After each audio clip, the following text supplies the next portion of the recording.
BYU researchers find a connection between dating apps and sexual assault in Utah. Abby Gunderson has more on the story.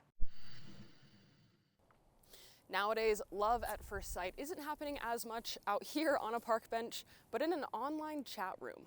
While millions of happy couples can attest to the joys of online dating, recent BYU research reveals there's a more sinister side to swiping for dates.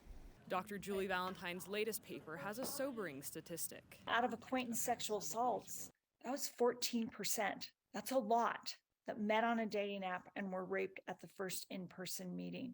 According to the research, many assaults appeared to be premeditated. We believe that our findings indicate that violent sexual predators use these dating apps looking for vulnerable victims.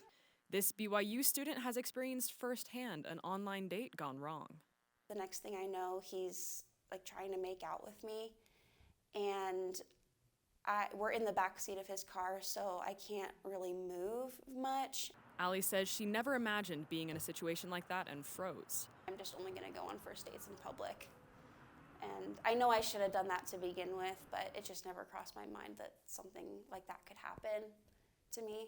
Currently, most dating apps focus on telling users how to stay safe and prevent assault without providing resources for victims or explaining what assault is. What that inadvertently does is it then says, well, to prevent rapes, the victims are responsible for following these guidelines. Up next, Valentine and her colleagues are pushing legislation in Utah that would help keep dating companies accountable.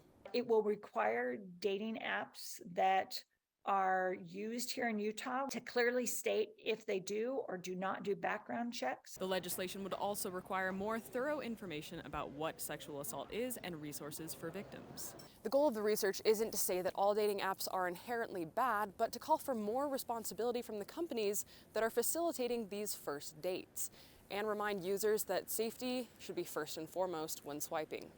For Universe Live, I'm Abby Gunderson. Thanks, Abby. If you or someone you know has been a victim of sexual assault, Title IX has a list of resources for reporting and counseling. Visit titleix.byu.edu/information-4-victims.